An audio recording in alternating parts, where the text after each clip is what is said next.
بسم الله الرحمن الرحيم.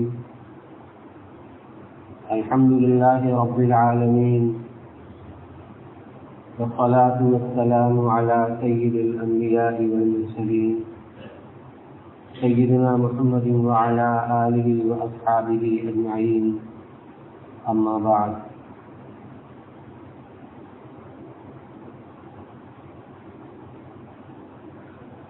أخرج صاحب المشكاة قال رسول الله صلى الله عليه وسلم: لا بأس بالغنى لمن اتقى الله عز وجل، والصحة لمن اتقى خير من الغنى، وطيب النفس من النعيم، أو كما قال عليه الصلاة والسلام. بزرگوں اور بھائیوں، قدرت نے ہر انسان کو دو نعمتیں ایسی عطا فرمائی ہے کہ انسان ان دو چیزوں کو جس مقصد کے لیے استعمال کرتا ہے وہ مقصد اس کا پورا ہو ہی جاتا ہے. ایک چیز ہے مال اور دوسری چیز ہے جان یعنی وقت. تو انسان جن مقاصد کے پیش نظر ان کا استعمال کرتا ہے، اگر دنیاوی مقصد پیش نظر ہو، آدمی تجارت کرتا ہے، اس میں پیسہ بھی خرچ کرتا ہے، اس سے وقت بھی لگاتا ہے، اس سے دماغ کا بھی استعمال کرتا ہے، یعنی جان کا بھی استعمال ہوتا ہے، مال کا بھی استعمال ہوتا ہے، تو اس کو اپنی محنت کے اعتبار سے جو کچھ مقدر ہوتا ہے وہ حاصل ہو جاتا ہے. کاشتکار ہے، وہ کھیت میں محنت کرتا ہے، پیسے خرچ کرتا ہے اور وقت لگاتا ہے، تو اس کو بھی فائدہ حاصل ہوتا ہے. فیکٹریوں کے اندر جو مال بنائے جاتے ہیں اس میں پیسہ خرچ ہوتا ہے، وقت خرچ ہوتا ہے، صلاحیت یعنی دماغ اور عقل کا استعمال ہوتا ہے، اس کا فائدہ سامنے آتا ہے. الغرض چاہے دنیاوی اعتبار سے آدمی ان دونوں نعمتوں کا استعمال کرے تو وہ نفع اس کو حاصل ہوتا ہے. لیکن اگر انہی دو نعمتوں کو حکم شریعت کے مطابق اگر آدمی ان کا استعمال صحیح کرے تو نہ صرف یہ کہ اس کی دنیا کی زندگی کامیاب اور پرسکون ہوتی ہے، بلکہ آخرت میں بھی اس کو اللہ کی رضا و خوشنودی، جنت کی نعمتوں کا حصول اور رفع درجات کا سبب بنتا ہے. اب یہ انسان کے اوپر موقوف ہے وہ اس کا استعمال کس طریقے سے کرتا ہے. ایک ہے مال کو جائز طریقے سے حاصل کرنا، کہ مال کو کمانے میں، اس کو حاصل کرنے میں نہ تو شریعت کے حکم کی خلاف ورزی ہو رہی ہو، نہ کسی کی حق تلفی ہو رہی ہو، نہ کسی کو ظلم و زیادتی ہو رہی ہو، نہ اس سے فرائض کو چھوڑا جا رہا ہو، نہ شریعت کے احکام کو توڑا جا رہا ہو، تو ذرائع آمدنی، ذرائع حصول بھی جائز ہو. پھر ان کو شریعت کے حکم کی روشنی میں جو اس کے جائز مصارف ہیں اپنی ذات پر، اپنے اہل و عیال پر، اپنے متعلقین پر، پھر خیر کے کاموں میں جو شریعت کا حکم ہے، زکوٰۃ ہے، صدقات و خیرات ہیں، جب آدمی صحیح مواقع پر خرچ کرتا ہے حکم شریعت کے مطابق، تو صرف یہی نہیں کہ دنیا میں اس کے لیے طمانینت، سکون قلب یعنی پرسکون زندگی اور کامیابی، بلکہ آخرت کے اندر بھی اس کو کامیاب کرنے کا ذریعہ بنتا ہے. مال اپنی ذات سے کوئی بری چیز نہیں ہے. قرآن میں اس کو خیر کہا گیا ہے، وَإِنَّهُ يُحِبُّ الْخَيْرَ لَشَدِيدٌ، کہ انسان مال کی محبت سے بہت آگے بڑھا ہوا ہے. ہر آدمی کو مال سے محبت ہوتی ہے، یہ طبیعی چیز ہے، لیکن اللہ کے رسول صلی اللہ علیہ وسلم نے اس کو پسند نہیں فرمایا. جب اللہ تعالیٰ کی طرف سے پیشکش کی گئی کہ اگر آپ چاہیں تو ان پہاڑوں کو سونے کو بنا دیا جائے جو آپ کے ساتھ ساتھ چلا کرے، تو آپ نے اللہ تعالیٰ کے حضور میں عرض کیا، پروردگار میں تو چاہتا ہوں کہ ایک دن میں کھانا کھاؤں تو آپ کا شکر ادا کروں، اور ایک دن بھوکا رہوں آپ کی طرف زاری کروں اور آپ کو پکاروں۔ آپ نے اس زندگی کو پسند فرمایا ہے، اسی لیے اکثر صحابہ کرام کی زندگی ایسے ہی گزری، اور اب تک اور قیامت کو قائم ہونے تک جتنے اللہ والے ہوتے ہیں، جو نبی کی زندگی سے جس سے زیادہ قریب ہوتے ہیں، ان کی زندگی میں یہ چیز نمایاں طور پر نظر آئے گی۔ لیکن بیان جواز کے لیے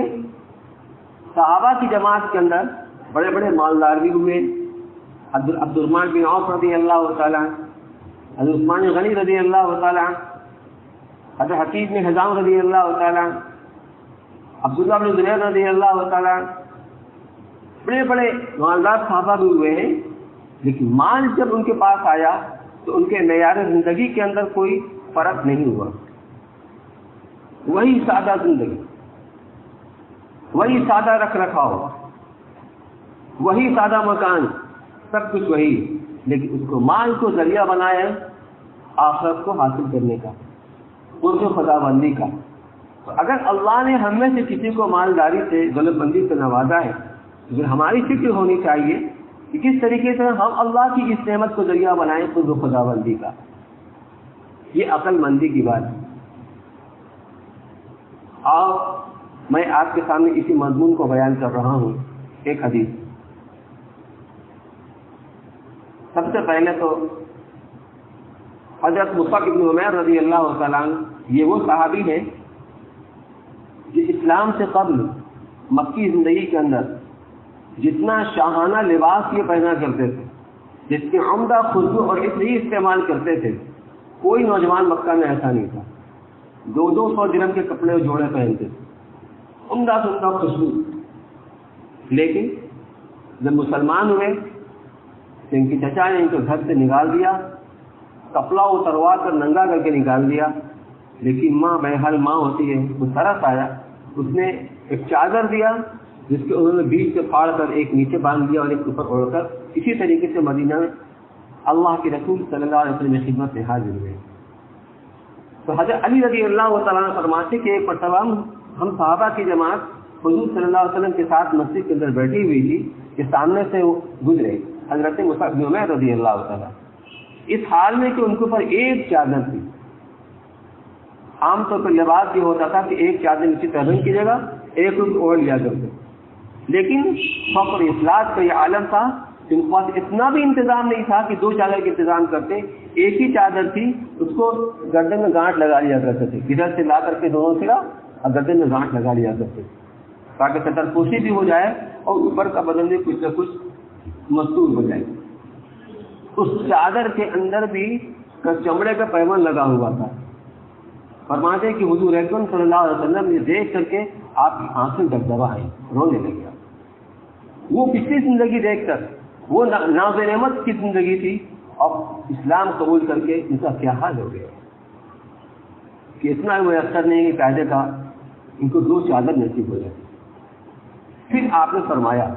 اور صحابہ کی تسلی فرمائی، کیف بکم اذا غدا احدکم فی حلۃ وراح فی حلۃ، بتاؤ اس وقت تمہارا کیا حال ہوگا، تم صبح کو ایک جوڑا پہنو گے، شام کو دوسرا جوڑا پہنو گے۔ یعنی اتنی فراوانی ہوگی مال کی، چیزوں کی، کپڑوں کی، کہ صبح کوئی لباس اور شام کو کوئی لباس۔ اور آگے فرمایا کیف بکم اذا وضعت بین یدیہ صحفۃ ورفعت اخری، اس وقت تمہارا کیا حال ہوگا جب تمہارے دسترخوان پر صحفتوں کہتے بڑے پیارے، جیسے ہمارے یہاں ڈونگا ہوتا ہے، ایک ڈونگا رکھا جائے گا اور دوسرا اٹھایا جائے گا، جیسے ہمارے یہاں ہوتا ہے تقریبات کے اندر، وہ ڈونگا بدلو اور ذرا یہ ڈش لو، ذرا یہ چیز لو۔ انواع اقسام کے کھانے، ایک رکھا جائے گا دوسرا اٹھایا جائے گا، ایک اٹھایا جائے گا دوسرا رکھا جائے گا۔ اتنی کثرت ہوگی چیزوں کی، دنیا کی فراوانی ہوگی، اور آگے آپ نے فرمایا وَسَتَرْتُمْ بُيُوتَكُمْ كَمَا تُسْتَرُ الْكَعْبَةَ، اور تم اپنے مکان کو اس طریقے سے پردوں سے آراستہ کرو گے جس طرح خانہ کعبہ کو پر غلاف ڈالا جاتا ہے۔ آپ کو معلوم تھا اللہ نے آپ سے وعدہ فرمایا تھا کیسے کثرت خزانے آپ کی امت کے ہاتھوں پتہ ہوں گی، فراوانی آئے گی، خوشحالی ضرور آئے گی۔ صحابہ نے جو دل میں ہوتی وہ زبان پر یا رسول اللہ، تب تو ہم اس زمانے میں آج کی بنسبت زیادہ خیر و عافیت کے اندر ہوں گے۔ وجہ کیا؟ وجہ بھی آگے فرماتے ہیں نتفرغ للعبادہ، جب اتنی فراوانی ہوگی دنیا کی چیزوں کی سامان کی تو ہمیں محنت کی کمائی کی محنت مشقت میں لگنا نہیں پڑے گا، کرنا نہیں پڑے گا۔ ہمارے خدام غلام ہوں گے، وہ اپنا کاروبار کریں گے، ہم عبادت کے لیے پورے طور پر فارغ رہیں گے۔ یہ ان کے پیش نظر تھا۔ اس اعتبار سے انہوں نے کہا کہ اس زمانے میں جب اتنی فراوانی ہوگی آج کی بنسبت ہم خیر و عافیت کے اندر ہوں گے۔ اور آگے فرمایا وَنُكْفَ الْمُؤْنَةَ، کمانے کی محنت اور مشقت سے ہم بے نیاز ہو جائیں گے، ہمیں اس کو لگنا نہیں پڑے گا، بس عبادت کے اندر، علم کے اندر، ذکر کے اندر۔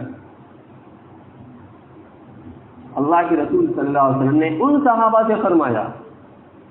ان صحابہ سے جن کے سامنے آخرت ہوا کرتی تھی دنیا کی کثرت کے باوجود، اللہ نہیں، اس زمانے میں تم بہتر حالت کے اندر نہیں ہوگے، بلکہ آج اس مشقت بھری زندگی تم گزار رہے ہو، آج تم بہرحال اس سے بہتر حالت کے اندر ہو، کیونکہ مال جو آتا ہے اپنے فتنوں کو ساتھ لے کر کے آتا ہے، کیا پتا اس فتنے سے آدمی بچ سکے نہ بچ سکے۔ تو آپ نے اس کو پسند نہیں فرمایا، لیکن آپ نے خبر دی امت کو کہ فراوانی آئے گی۔ حضرت عدی بن حاتم رضی اللہ تعالیٰ سن 7 ہجری کے اندر مسلمان ہوئے۔ فرماتے کہ ایک بار ہم آقا کی مجلس میں بیٹھے ہوئے تھے کہ ایک شخص آیا، فشقا الفاقہ، اس نے فقر و فاقہ کی، افلاس کی، غربت کی شکایت کی، حالت بہت خراب ہے، ضروریات پوری نہیں ہو رہی۔ پھر اس کے بعد ایک اور شخص آیا اور اس نے راستے کے پرامن نہ ہونے کی شکایت کی کہ راستے میں آج مسافر لٹ جاتا ہے، اور جو لوگ لوٹنے والے ہیں ظاہر سی بات ہے وہ اپنی اسی فقر و فاقہ کی وجہ سے یہ حرکت انجام دیتے ہیں۔ یہ سننے کے بعد آپ نے فرمایا عدی تم نے ہیرا تو دیکھا ہوگا نا، ہیرا تو گئے ہوگے، یہ ایک شہر ہے غالباً یمن کے اندر یا عراق کے اندر، تو اگر تمہاری زندگی نے وفا کی اور تم کو طویل عمر ملی تو تم دیکھو گے کہ ایک مسافر عورت تنے تنہا اونٹ پر سوار ہو کر کے وہاں سے خانہ کعبہ کا طواف کرنے کے لیے آئے گی، یعنی حج یا عمرہ کرنے کے لیے آئے گی، اور راستے میں اسے اللہ کے سوا کسی کا کوئی خوف نہیں ہوگا، یعنی ماحول اتنا پرسکون ہوگا، دین 100% ہر ایک کی زندگی کے اندر ہوگا، جو بوڑھا ہوگا وہ باپ کی طرح ہوگا، باپ کی شفقت اس کے اندر ہوگی، جو جوان ہوگا وہ بھائی کی طرح ہوگا۔ اس تنہا عورت کو نہ اپنی عزت کا خوف ہوگا نہ اپنے مال کا خوف ہوگا۔ ایک اس سے تو آپ نے امن و امان کی طرف اشارہ کیا، اور پھر آپ نے فرمایا اے عدی اگر تمہیں طویل عمر جینے کا موقع ملا تو تم یقیناً کسریٰ کے خزانوں کو فتح کرو گے، کسریٰ کے خزانے کو فتح کرو گے۔ اس کے بعد عدی بن حاتم رضی اللہ تعالیٰ حضور صلی اللہ علیہ وسلم کی وفات کے بعد اپنے شاگردوں کو بتاتے ہیں کہ میں نے خود اپنی آنکھوں سے ایسی عورت کو دیکھا جو ہیرا سے چل کر کے آئی، اونٹ سوار ستون سوار، اور خانہ کعبہ کا طواف کیا، اور آپ کو کسی چیز کا خوف نہیں، اور میں ان لوگوں کے ساتھ شریک تھا جنہوں نے کسریٰ کے خزانے کو فتح کیا تھا، اس صحابہ کی جماعت کے اندر میں بھی تھا۔ یہ دو آپ کی پیشن گوئی تھی میں نے اپنی آنکھوں سے دیکھ لی۔ اور تیسری چیز آپ نے فرمائی تھی کہ ایک شخص مٹھی بھر کر کے سونا یا چاندی لے کر کے نکلے گا، صدقہ یا خیرات کی رقم لے کر کے، اور تلاش کرے گا ایسے شخص کو جو اسے قبول کر لے، تو کوئی اسے قبول کرنے والا موجود نہیں ہوگا، ہر آدمی سب خوشحال مالدار ہو چکا ہوگا۔ یہ وقت آئے گا۔ میں نے 2 حدیثیں آپ کے سامنے پڑھی، ایک تو آپ کی پسند اور دنیا میں جو حالات پیش آئیں گے. خطبہ میں نے جو حدیث پڑھی تھی اس میں فرمایا گیا، اللہ کے رسول نے فرمایا کہ لا باس بالغنا لمن اتقى عز والله وجل، کہ جس آدمی کے اندر اللہ کا خوف ہو،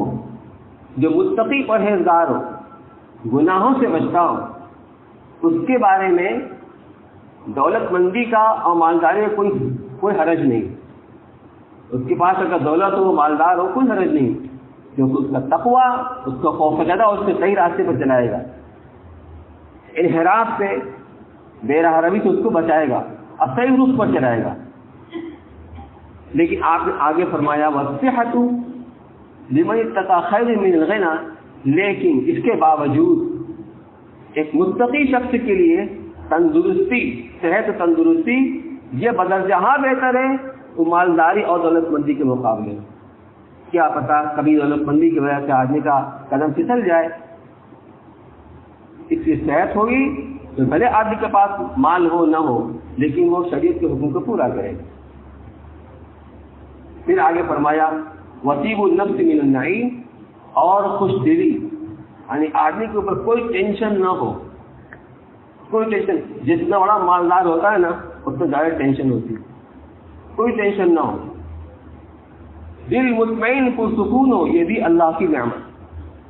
اب جو میں آپ کے سامنے عرض کرنے والا ہوں، یہ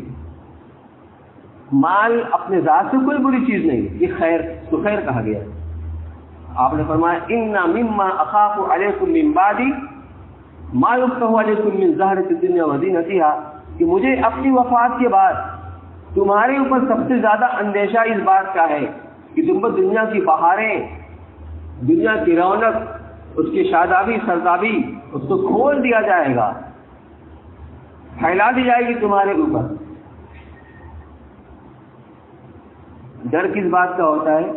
ڈرنے والی چیز جب ہوتی تو اس سے آدمی کو اندیشہ ہوتا ہے، ایسا نہ ہو جائے، کہیں ایسا نہ ہو جائے. قال رجل یا رسول اللہ اویات الخیر بالشر، ایک صحابی نے عرض کیا اللہ کے رسول یہ بتائیے کیا خیر بھی شر کے آنے کا سبب بن سکتی؟ خیر کے ذریعے تو خیر وجود کے اندر آتی، تو کیا مال جو کہ خیر ہے یہ بھی شر کا سبب بن سکتی؟ راوی کہتے ہیں پسا کتا، آپ خاموش ہو گئے، کوئی جواب نہیں دیا. بس اوقات ایسا ہوتا تھا کہ آپ کو کوئی سوال کیا جاتا تھا، آپ وہی کے انتظار کرتے تھے، تو یا قرآن کے ذریعے سے، آیات کے ذریعے اس کا مسئلہ حل ہو جاتا تھا، یا آپ کے دل میں کوئی بات ڈالی جاتی من جانب اللہ اور اپنے الفاظ میں اس کو بیان فرماتے تھے، تو آپ خاموش ہو گئے. حتیٰ ظننا انہ ینزل، ہمیں اندازہ ہوا کہ لگتا ہے کہ آپ کے اوپر وحی نازل ہو رہی ہے، کیونکہ جب وحی نازل ہوتی تھی تو آپ کے اوپر پسینے آ جاتے تھے سخت سردی کے باوجود، یہاں تک کہ آپ نے اپنے پیشانی سے پسینوں کو پوچھا اور صاف کیا. پھر آپ نے پوچھا این السائل فکأنہ حمیدہ، ارے وہ پوچھنے والے صاحب کہاں گئے؟ تو گویا اس انداز سے آپ نے پوچھا کہ آپ نے ان کی تحسین فرمائی کہ بڑا اچھا سوال کیا، ان کے سوال کے جواب میں میری پر وحی نازل ہوئی. پھر آپ نے فرمایا انہ لا یأتی الخیر بالشر، کہ خیر برائی کا سبب نہیں بنا کرتی ہے، خیر تو خیری وجود کے اندر آتی ہے، کوئی خارجی سبب ہوا کرتا ہے جو اس کو برا بنا دیتی ہے. پھر آپ نے مثال لے کے فرمایا ان مما ينبت الربيع، کہ موسم بہار میں جو سبزہ، جو گھاس، جو پودے اگتے ہیں، بدہضمی کی وجہ سے یہ جانور کو ہلاک کر دیتے ہیں یا کم سے کم ہلاکت سے قریب کر دیتے ہیں. بارش ہوتی ہے اللہ کی رحمت ہے، اس کے نتیجے میں زمین میں سبزہ اگا، گھاس اگی، پودے اگے، یہ اللہ کی نعمت ہے، چاروں طرف ہریالی ہے. اب جانور اس کو کھانا شروع کرتا ہے تو بعض جانور بے حساب کھا لیتے ہیں، اب پیٹ ان کا پوری طرح بھر جاتا ہے، پوری طرح بھر جاتا ہے اور پھول کر کے کبھی کبھی ان کی ہلاکت کا سبب بن جاتا ہے. بذات خود یہ گھاس سبزہ یہ کوئی بری چیز نہیں ہے، اللہ کی نعمت ہے، لیکن اس نے حد سے زیادہ کھا لیا. اس حرص وہ طمع جس کی وجہ سے کہ سب میرے پیٹ کے اندر آ جائے، دوسرا کوئی نہ کھانے پائے، حد سے زیادہ کھا لیا تو اس کو ہلاک کر دیا. تو ہلاکت اس حرص کی وجہ سے آئی ہے، گھاس کی وجہ سے نہیں آئی، حد سے زیادہ کھا لیا. لیکن ایک اور جانور ہے کہ جو اس کو کھاتا ہے، کھانے کے بعد جب بھوکا رہتا ہے جانور سے پیٹ پچکا ہوا ہوتا ہے، جب وہ کھا دے اس کا پیٹ بھر جاتا ہے تو پیٹ برابر ہو جاتا ہے، پھول جاتا ہے. ایک جانور وہ ہے جو اس گھاس کو کھاتا ہے اور کھانے کے بعد جب پیٹ بھر جاتا ہے تو سورج کے سامنے بیٹھ جاتا ہے. یہ قدرتی بات ہے کہ جانور جب پیٹ بھرتا ہے تو وہ سورج کے سامنے یعنی گرمی میں دھوپ کے اندر بیٹھ کے جگالی کرتا ہے، جس سے اس کا کھانا ہضم ہوتا رہتا ہے اور بینگنی کے راستے اور پیشاب کے راستے سے وہ باہر نکل آتا ہے. تو آپ نے فرمایا کہ سورج کے سامنے بیٹھ جاتا ہے یعنی دھوپ کے اندر، اور اس کے بعد جگالی کرتا ہے، فصلت و بالت، پھر وہ مینگنی کرتا ہے، گوبر کرتا ہے، پیشاب کرتا ہے اور اس راستے سے باہر نکل جاتا ہے، پھر خالی ہو جاتا ہے، ثم عادت فاصلت، پھر لوٹ کر آتا ہے، پھر کھاتا ہے. تو دنیا آدمی کو کتنی بھی حاصل ہو جائے، اگر اس کے دنیا کمانے کے حرص ہے اور آ جائے اور آ جائے اور آ جائے، تو جب یہ مقصد بن جاتا ہے تو شریعت کے احکام پر شکست ہو جاتے ہیں. اور اگر اس کے سامنے شریعت کے احکام ہوتے ہیں تو اس کے اندر حرص نہیں ہوتی ہے، بس ضرورت کے بقدر کماتا ہے، یوں اللہ اس کو برکت دیتے رہتے ہیں. پھر آپ نے فرمایا ان هذا المال یا ان هذا الدنيا خضرۃ حلوۃ، یہ دنیا کا مال کیا ہے؟ یہ سرسبز ہے اور بہت میٹھا ہے. دیکھتے بھی اچھا معلوم ہوتا ہے، 500 کی کڑی کڑی نوٹ، 1000 2000 کی کڑی کڑی نوٹ، سونے اور چاندی دیکھتے بھی اچھے معلوم ہوتے ہیں، دل کو بھی بھاتے ہیں، دیکھنے میں ایسے ہیں. خضرۃ حلوۃ، لہذا اس کے فتنے سے بچنا بہت ضروری. وہ کیا ہے کہ شریعت کے احکام کے مطابق اس کو حاصل کرنے میں نہ تو نماز چھوٹے، نہ کوئی اور فرض چھوٹے، نہ کسی کی حق تلفی ہو، نہ اس پہ جھوٹ ہو، نہ وعدہ خلافی ہو، نہ غلط طریقے سے سودا ہو. شریعت کے حکموں کے مطابق خرید فروخت ہو، اس میں حاصل کرنے میں کہیں شریعت کا حکم نہ ٹوٹے. پھر خرچ کرنے کے اندر بھی جائز مواقع میں خرچ کرے، مباح جگہ پر خرچ کرے، اسراف نہ ہو، اپنے شان و شوکت کا اظہار نہ ہو. تو یہ مال تو خداوندی کا ذریعہ بن سکتا ہے، لیکن اگر یہ چیزوں کی رعایت نہ کی گئی تو یہ مال آدمی کو ہلاک کر دے، ہلاکت سے لے کے چلا جائے. فرمایا کہ پھر یہ مال جب ہلاکت کا ذریعہ بن جائے گا، یہ مال قیامت کے اس کے خلاف گواہ بنے گا. اس لیے اگر ہم یہ چاہتے ہیں کہ یہ مال ہمارے لیے خداوندی کا ذریعہ ہو، ہمیں اس کی رعایت کرنی پڑے گی. کمانے میں بھی، خرچ کرنے میں بھی جائز طریقہ استعمال کریں، فرائض کو نہ چھوڑیں، واجبات کو ترک نہ کریں، اور خرچ کرنے کے اندر بھی ناجائز مواقع میں خرچ نہ ہو. اللہ تعالی ہم سب کو عمل کے لیے توفیق نصیب فرمائے. وآخر دعوانا الحمدللہ رب العالمین.